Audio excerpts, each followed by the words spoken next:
Vienas kokosas, begalybė receptų. Mačiau video, kur moteris iš vieno kokoso pasidarė kokosų sviestą, kokosų aliejų, kokosų čipsus, kokosų drožlės ir taip toliau. Šiuos receptus išbandysime, jeigu mums pavyks atidaryti šitą kokosą. Taip sunku. Nusipirkau kokosą vakar ir jį reikėjo išmesti. Tikiuosi šitas bus geras. Jis šnypščia. Atidam šiaudelį ir jau galima gerti. Juokauju. Aš tada buvau taip gerusi, tai po to atidariau kokosą ir pasirodė, kad jis buvo supelyjęs. Bai.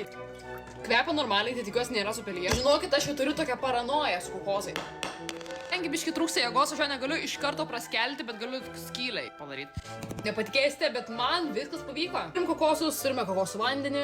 Cheers. Amazing. Mano plane dabar yra pasidaryti kokosų pieną ir kokosų drožlę. Reikia tiesiog paprasčiausiai šitų supjausti į dar mažesnius kubelius. Man padės skustukas, tikiuosi pai. Aš čia darau savo gyvenimą. Dieve, tu mano dieve. Dėl aš šitą nesąmonę darau, aš turiu tarpą tiek kokoso ir mes sutarkavom va šitie. Kadangi neturiu blenderio, man bus viskas žymiai sunkiau. Savo sutarkuotą kokosą įdėsiu būtent va čia. Kadangi jau kokosų vandenį savo išgėriau, nes jis žiauriai skanus, tai įpilsiu paprasto man.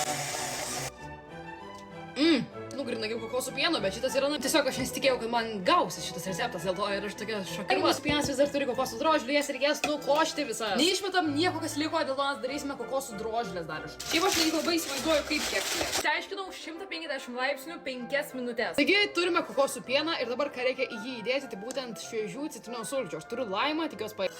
Šaldytuve po pusvalandžio turėtų susidaryti kokosų kremas ir po to įdėti 12 valandų į šaldyklą. Gerai, tai gavosi taip, kad aš įdėjau į tą pieną citrinos rūgšties, kas turėjo sutraukti visus riebalus ir jie turėjo atsiskirti nuo tos citrinos rūgšties ir skysčio ir taip toliau. Bet aš neįsivaizduoju, ką blogai padariau, kadangi po pusės valandos nieko nesigauna, aš tiesiog turiu pieną su citrina. Įdedam kokoso drožlės, įpilam kokoso pieną, viską sudedam, išmaišom, paimam nieko dėtą žmogų ir duosim paragauti.